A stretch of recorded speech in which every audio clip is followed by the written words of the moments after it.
they've got some errors in logic that have led them to the position that it's okay or even positive good to murder little babies. Something has gone wrong in their intellectual journey. Allow them to expose that. Don't interrupt your opponent when he's destroying himself.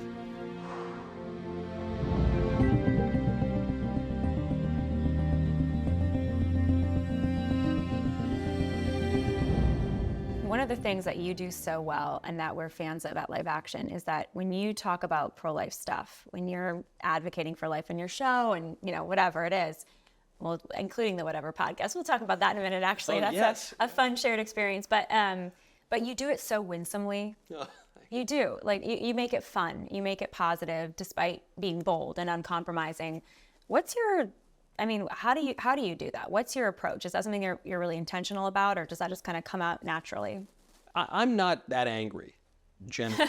I get angry about 2 times a year, and my poor producer bears the brunt of that on both occasions. But I'm just not reflexively that angry, and it's just a facet of my temperament, and some of that's a little practice too, because my ancestors were Italian and Irish. So how are you not angry? I know I've got to tamp it down through some effort.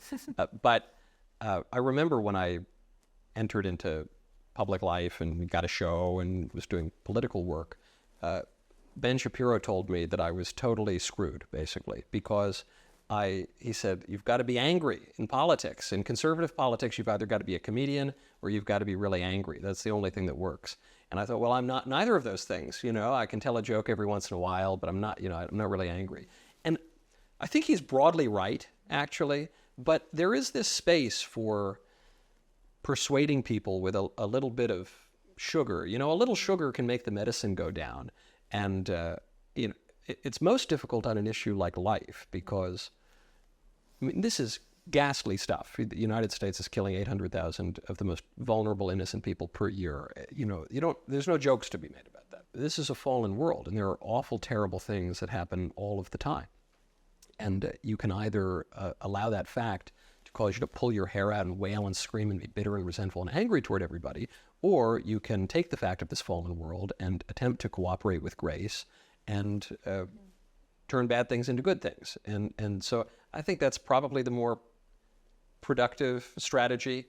And well, look, the last 2 years we've seen a victory for life that I did not think was possible. I never thought it would happen in my lifetime. I hoped it would, but I wasn't expecting it. And then it did happen, and I think, well, okay, what do we do now? Now that the legal shackles have been broken that had been imposed by Roe v. Wade. Well, now the world is our oyster if we're willing to be courageous and defend life.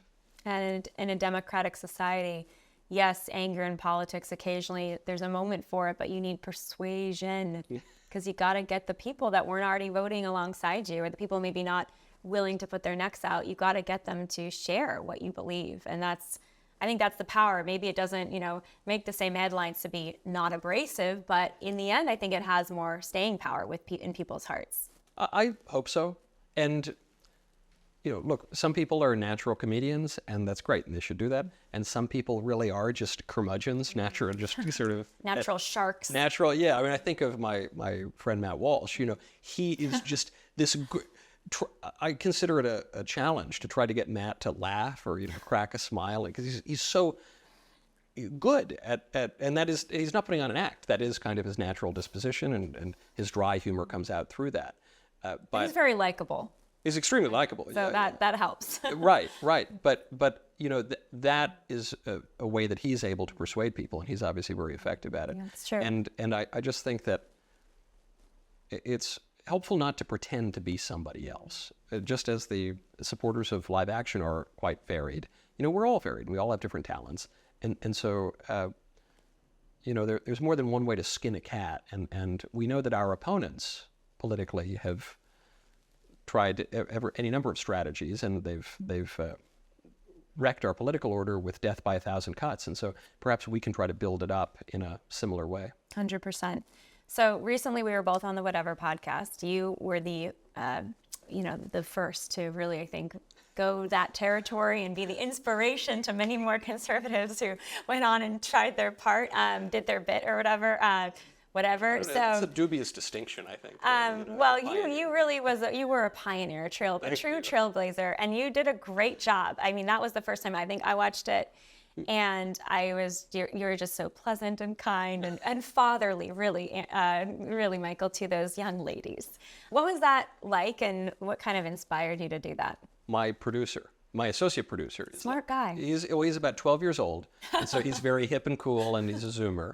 And I didn't know what the show was, but he said, "You got to go on this show. It's wild, it's viral, and I saw, and the clips are very funny because the clips are these young girls are extremely deluded about reality. So I said, okay, well, I'll do it. Why not? If it's a big show and it's a way to articulate some of the errors of the modern world and try to change people's minds, that sounds great. So I go on, but I quickly realized, while it is funny to go on the show and make fun of the girls, and the clips are amusing, ultimately, I don't think it's very good or charitable, because it's not these girls' fault, generally, that they're confused about reality. A lot of them, virtually all of them, come from broken homes, and they've fallen into things like OnlyFans and pornography, and they're the product of a school system that taught them complete nonsense for at least 12 years, probably more. A lot of them are in college being taught even more nonsense than they learned in high school. And so, and then they're bombarded by the media and by the government and by the news with just falsehood. And so I think, okay, I'm actually not in opposition to these girls here. I'm on their side. And so often it was the girls and me teaming up against the host of the show, Brian. When Brian would say, "Oh, I don't want to get married," the girls would say, "Why don't you want to get married?" And Brian would say, "Michael, come on, help me out here." I'd say, "No, I don't. What's wrong with you? You don't want to get married. You got to grow up. You got to act like a man," to quote Don Corleone. What's the matter with you?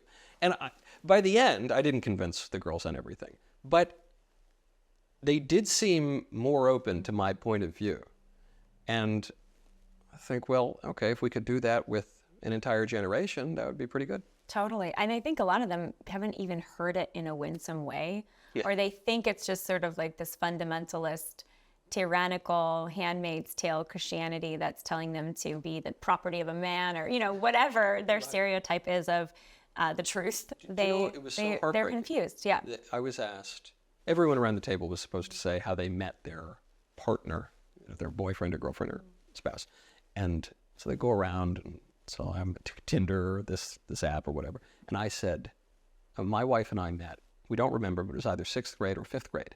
It was either homeroom in middle school or a district orchestra in elementary school. And the girls were dead silent, just staring at me slack-jawed. I said, "What? Okay, you're not a very romantic crowd here, huh?" And they said, "Oh, I assumed you were kidding." I said, "What do you mean They couldn't believe that somebody would marry his high school sweetheart. Like that wasn't even a possibility anymore. 40 years ago, that would be the norm. Think about how radically the culture has changed. And then what did they do? They all said, oh, that's so sweet."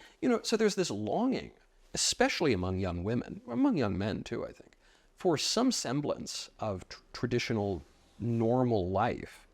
And so I don't think it takes Pericles to give some stunning oration to convince them this is a good thing. They know it's a good thing. They're longing for that. If they just can see it a little bit through this veil of decadent society, I think they'll be quite attracted to it. I think you're right. They need an example of it lived in front of them in a normal way, that yes, it's possible, to give them the hope that maybe it's something, if not that exact story for them, but there's something wholesome and good for them too. I remember when I was on a couple times, and one of the times I just remember being so struck that there was almost a childlikeness, even in all the kind of crazy garbage of porn and OnlyFans, but it was almost like this, I'm doing this, but I want to get married. They would say things like, I want to be a traditional woman. They would, say things like, but I'm trying to be financially independent, and they were caught between, like, it's almost like the narrative they're saying to themselves is, I have to live this way for now, but I really hope to have this other future. Obviously the connection point of, well, this way you're living now is going to prevent you from living the future of your dreams, but there was this innocence there of like wanting it that I found beautiful. And it's amazing that in our culture, which says if it feels good, do it is the highest and only moral maxim, that people don't actually live that out. They only live it out when if it feels good refers to the base appetites. They never do it when if it feels good refers to the rational will, which they all, to having a nice stable relationship that will lead toward marriage and doing normal things feels good to everybody in a much higher way than the appetites. But they deny that. So it's follow your bliss when your bliss leads to misery, but don't follow your bliss when your bliss could lead to bliss. It's true. And that's the social data all says. If you're married, if you're faithful, if you don't cohabitate, if you have less sexual partners or none before marriage, you will be happier. Yeah. You will have more success in your marriage and be more faithful in your marriage and be more committed and have a longer marriage. And I think this especially when I hear from the red pill bros on this, and I have a great deal of sympathy for them because the society is stacked against men and the flourishing of both sexes in a lot of ways. But when they'll say, oh, well, you're just prude, you just don't understand. I think, look, man, I was an atheist for 10 years. Really? Oh, yeah. And I was never... How old are you, Michael? I know. Are you an 8-year-old atheist? Yeah, I was a 2-year-old. Okay. No, I was... When I was 13, right when I was about to be confirmed, I called myself an atheist. And I remained more or less that way until just after college. Were you confirmed? I was confirmed. Unwillingly? Because my sainted mother said, Michael, you're going through a phase. You should not throw away your whole catechesis because you're a punk 13-year-old who heard about Christopher Hitchens. You should be confirmed and you'll grow out of it someday. And I deferred to my mother and she was totally right. That's a prudent atheist. No, that's an obedient young atheist. I was still relatively obedient. But I was never a liberal. I was a libertarian, though, which is, shades of similar things. And all of that to say to my red pill bro friends, I've lived both ways. I've followed the culture and I've opposed the culture and followed the tradition and I hope paths of virtue and sanctity. The latter is better. It just is better. It's much more conducive to flourishing. It will much more likely lead to your happiness. And there's a reason why all those old dusty books and all those old ancient Greeks and ancient Romans, all the way up through the scholastics and up at least until the moderns, they actually knew something that maybe you and your brilliant wisdom of the last 5 minutes maybe don't. Maybe they need to pick up one of those classics as opposed to just listening to some of the folks that are in the red pill leadership movement. Right. The term incel, involuntary celibate, is sometimes adopted by people in the red pill community and show the terrible state of being a young man. Do you think we need to take back or we need to introduce Volcel? The Volcel. Celebrate the Volcel? At the very least, chastity. Yeah. How do you explain chastity to this generation? The way you do it is you have to first convince them that there's a difference between good and bad, and that your faculties of reason actually can discern with some degree of reliability between the two. That is a huge hurdle for a generation that has been bred on the poison of subjectivism and radical individualism and self-sovereignty and self-ownership, which is a poison that has infected the left a lot, but also parts of the right. And so they'll say, well, who's good? Who's bad? What truth? My truth, your truth? How do we really know? And you say, well, our entire society and even our personal lives, or the way we wake up in the morning, is predicated on the idea that your faculties of perception are basically reliable. Your reason is basically reliable. You have a moral conscience. There is such a thing as good and bad and true and false, and you can tell the difference between them. If that's all fake, if that's all just a construct that we've made up for ourselves, then okay, fine. Well, you've got to give up self-government.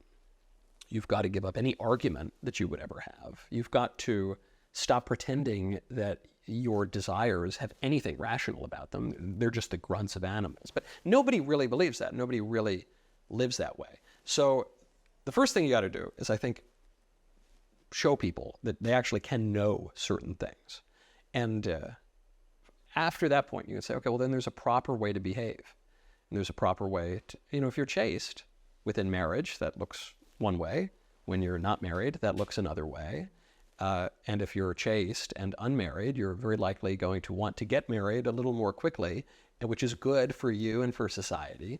And so many of the social trends that we've seen in recent years, up to and including the death of the population, the fact that we're literally dying because we're not having enough kids, can be traced to that confusion, that intellectual confusion, and then that failure of virtue to actually act in a way that's appropriate. What if some people say, and they do say this, I don't know that they would use the word chastity, but they would say, okay, I believe in, they have their sexual ethics, and yeah, of course we need to have consent, and we need to have respect, and we need to have some sort of equality in the relationship of, we see each other's dignity, but we don't need to get married before, getting in bed together. Like that's a little extreme there, and this is not so harmful the way that you make it out to be, you fundamentalist. We're just loving each other, and we might even get married. We do love each other, but we'll see. We're maybe not ready for that. I mean, what is the message to that? That is the logical conclusion of someone who thinks that consent is the ultimate and really only moral criterion, which is a sad conclusion of political liberalism on the left and on the right. And it doesn't need to be. If you go back and you read the fathers of liberalism, as a political philosophy, they weren't saying this sophomore in college late night nonsense, but that has seemed to be a conclusion of it. And so you have to convince people that there is more to morality than just, do you agree? A couple could agree to beat each other up, to whip each other. That's a thing too. Right? They do it. They do that. That's right. It's 50 Shades of Grey. That doesn't make it good, right? But a lot of people would say, no, if they agreed to it, it's perfectly fine. And this is, I think, been exposed by the Me Too movement. So in the Me Too movement, there are a handful of cases of real violation, but often it's consensual activities between aspiring actresses and film producers, usually, and then years later, the women come to have regret for the way they degraded themselves for a part that maybe didn't even come in with some disgusting producer who's ugly both inside and out, and then they look back and they say, well, this was a violation somehow. But often it was consensual. The woman showed up to the guy's hotel room and engaged in these acts, but it was still wrong. And so it still was a violation. Exactly. For both of them. Right. Yes. They've both done something disordered here. And maybe there's a power imbalance, and maybe the producer should be punished more. I mean, but the moment that you begin to have that conversation, you have at least at that point broken through this roadblock, which is the notion that consent is all that matters. Consent is important in a lot of aspects of life, but there's more to it as well. And so then ultimately what you have to get to is the fact that God exists and that we can know something about him, and that, as a Vatican Council put it, the existence of God can be known with certainty by the light of human reason from the created world. It's amazing. I mean, that even what you're just saying, it's the natural law, but you can see God, you can see and understand the existence of God from the natural world. You don't need the natural world. You don't need the Bible for that. Of course, we need the Bible, but for these basics about who we are as humans, who God is, and basic morality, you need your reason and you need the natural world. Yes, yeah. But it's so shocking to modern people. This is something that was not shocking to anybody from the ancient Greeks until 5 minutes ago. But we're now so pervaded with skepticism that even Christians will tell you, well, we can't really know that God exists. No, you can. You actually can know from the natural world using your reason that God exists. Now, we still need revelation to tell us more about God and who he is and what he wants from us. Of course, that's all true. But I know that there's a push on especially on the right, to make arguments for life, for freedom, for political order, absent God. Just take God out of it. They'll say to me, Michael, make a secular argument for such and such. I say, I can't do it. I could put on a show for you right now, and I could use some fancy modern liberal language, and it would sound loosely like an argument. But ultimately, I can't make an argument for anything without God, because an argument presumes the intelligibility of the world. It presumes that there's an objective reality to which the words and the symbols that I'm expressing refer, which is how you can understand them. Our Lord is the Logos, the divine logic of the universe. And so if you're asking me to make an argument without the divine logic of the universe, I'm sorry, man. You're out of luck and I'm out of luck too. That might be unsatisfying for those who want to appeal, to the agnostics or the atheists or the secularists. But I think you're not going to appeal to them by assuming their falsehoods. You're going to appeal to them by stating the truth clearly in a way that will resonate with them because they have reason too. You're not going to persuade anybody by being squishy and mealy-mouthed. It's true. And some of the best ideas that even the agnostics and the atheists who are for human rights, the ideas that they share about there are universal human rights. So like the pro-life atheist, well, there's universal human rights. No. It always begs the question, okay, well, where do these rights come from? Who authored them? Who authored these rights? Right.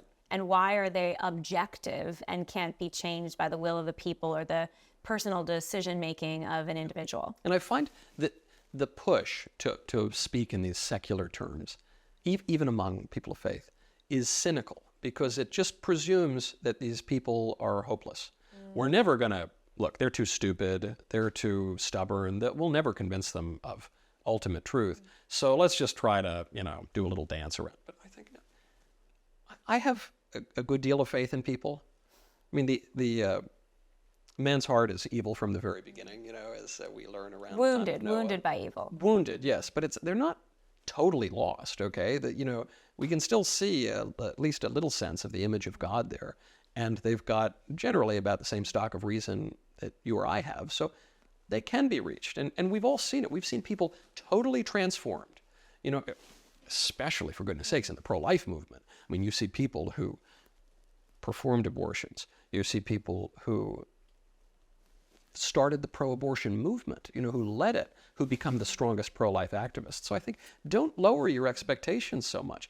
Treat people with respect, speak to them in a way that's blunt and clear, and then let the cards fall where they will. I was just interviewing a formerly still very leftist, she considers herself, but very pro-life, passionately pro-life, leftist, former atheist who's now becoming Catholic.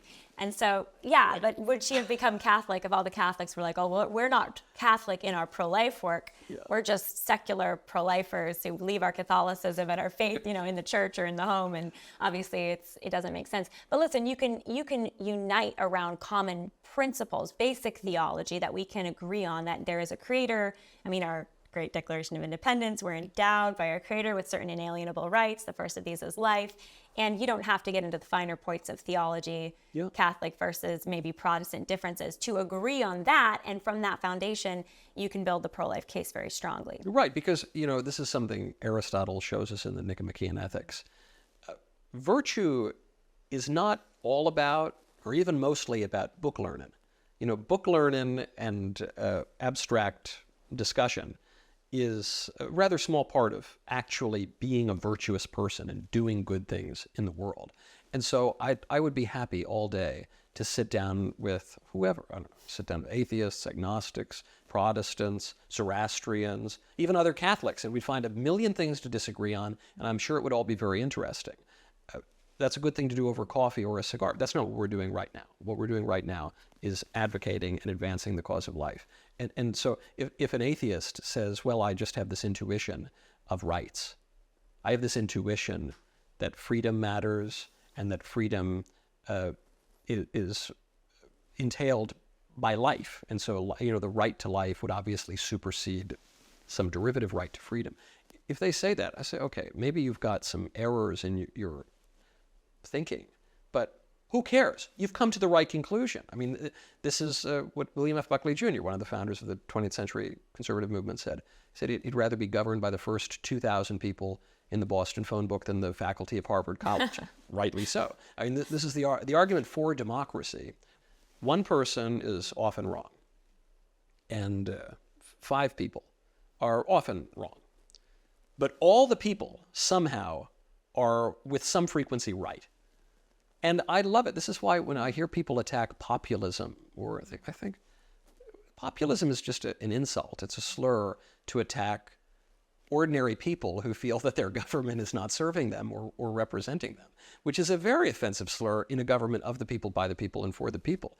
And so I love it. I especially love the eccentric people who write in or sometimes appear on TV who say all sorts of things that don't make any sense. But then they come to the right conclusion because their gut instinct is better than most of the rational theorizing coming out of our elite class. So there are right now, and I know you've covered this on your show, and thank you for that. There are 8 pro-life activists sitting in jail right now. Some of them, I think, have been in solitary confinement for at least part of this time. They haven't even been sentenced to their potentially 11-year prison terms for violating the FACE Act. This is a corrupt system that did this to them. Biden's DOJ attacking them for their peaceful pro-life protest.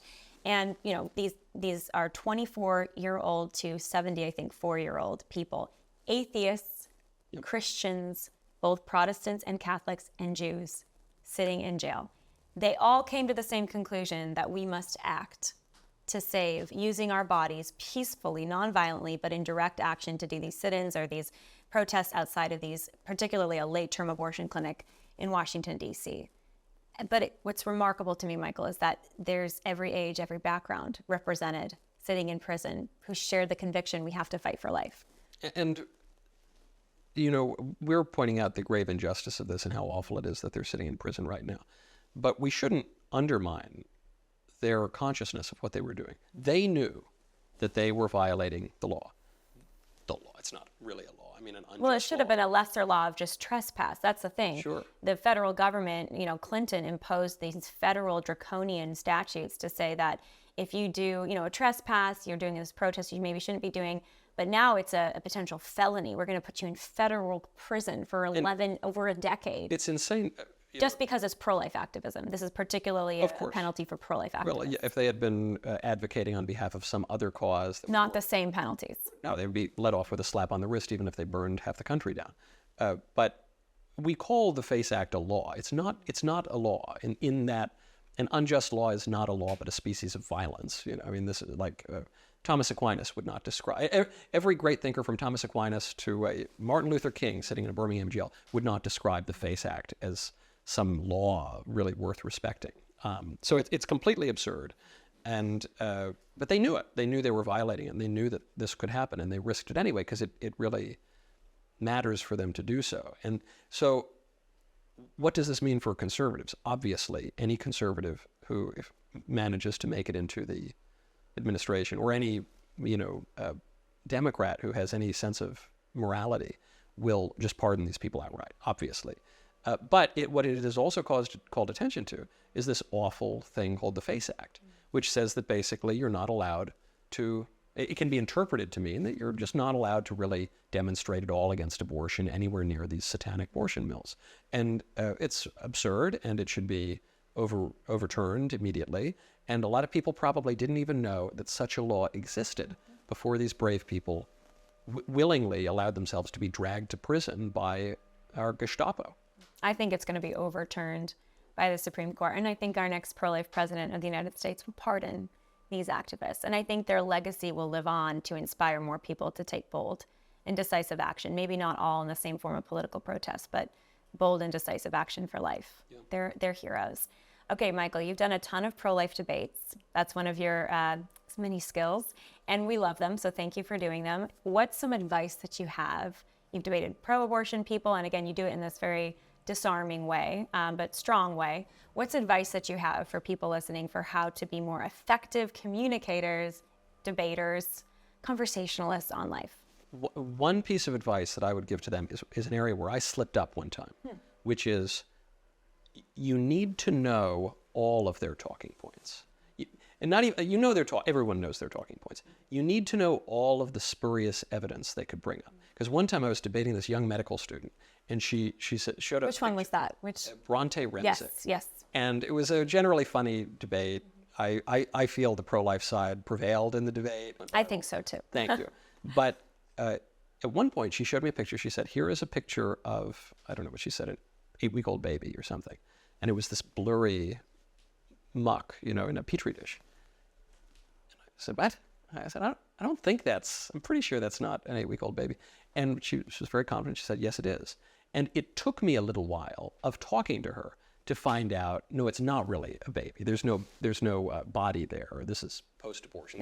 Was that a Guardian image from that it was that infamous exactly. Guardian article where this is what a post-conception pregnancy looks like, and the baby wasn't in the photo. The baby wasn't there. The rest of the pregnancy tissue, but the baby's been removed. Yeah. And it's wild to me that with all the fact checks that Facebook and Instagram and, in the past at least Twitter likes to give, this was not fact checked. Yeah, This missed the fast check because it promotes the pro-abortion narrative. And so my advice to myself from a year ago or to other pro-lifers would be the same advice that I would give to Mitt Romney before the 2012 presidential debate. Where were you then? Where were we then?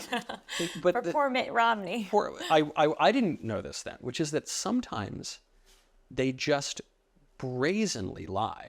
Not that they have a disagreement from first principles that are mistaken or they get this statistic a little bit wrong, that they will just completely make something up. In the Romney debate, it was over the issue of when Barack Obama called the Benghazi attack a terror attack. And Romney said, you didn't do it within X number of days. And Candy Crowley, the moderator, leans in. She goes, oh, yes, he did. He did it on the very same day or within a couple of days. And Romney was flummoxed because he couldn't believe the audacity that someone would actually just completely lie about it. And so he was put back on his heels, and then later it came out that she had just lied about that. And so I would say don't underestimate the mendacity of the people that you're debating, or to be more charitable, the sheer ignorance of them to believe the lies of other people. Right. That would be the first thing. And then I guess the second bit of advice I would have is allow them to rhetorically hang themselves. If you're on the right side of an issue like this, if you're pro-life, you're obviously on the right side. They've got some errors in logic that have led them to the position that it's okay or even positive good to murder little babies. Something has gone wrong in their intellectual journey. Allow them to expose that. Don't interrupt your opponent when he's destroying himself. Very good. And people should go and watch your debate. Which debate is your favorite that you've done? Well, that was a fun one. That was a really fun fun because I don't want to be too mean to the gal. It was nice that it's very hard to get people to come into the studio. It is hard. Most people reject it, and she was just so wonderfully confident that she decided to come in, and it was a fun one because it exposed a lot of errors of the way young people think. But you hosted her. I mean, that was I your initiative to have an opposing view sit down, and you were very, very polite and charitable. Thank you. She had made some videos about me. I guess she was a kind of a TikTok star, and you'll believe it or not, I'm not on TikTok. Did you get banned? I'm banned. I was banned, and I never really did it. Like it was mostly Daily Wire that did it. But they told me, Michael, you're too controversial for Chairman Xi. I said, okay, fine.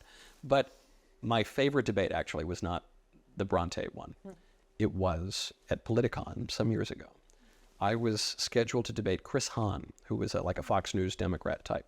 And Clay Aiken, the singer from American Idol, was going to be the moderator. But very early on in the debate, Clay Aiken just started debating me himself. Wow. And Isn't he supposed to be like American wholesome guy? Yes. I should have asked for Ruben Studdard to be the moderator, I think, because Clay Aiken was very aggressive and partisan. And at one point he got so angry that I wasn't saying the things he wanted me to say, that he started swearing at the audience and cursing. He was getting booed Okay, by where's the this audience. video, Michael? It's I don't really think I've great. seen this one. It's somewhere on YouTube. Okay, we'll make some clips. Highly We'll find recommended, it. Okay, well, if they start to yell, though, and you keep your calm, continue to ask the smart questions and say the true things in a gracious way, all the more effective. In debates, very often, the one who keeps his cool is perceived as the rational one, and the one who's perceived as rational is the one who's going to seem to have won the debate. Well, and you are very good at keeping your cool. Thank you. Sounds like you don't know how to get angry, so Only a it's couple easy. times. Only a couple times. Thanks, Michael.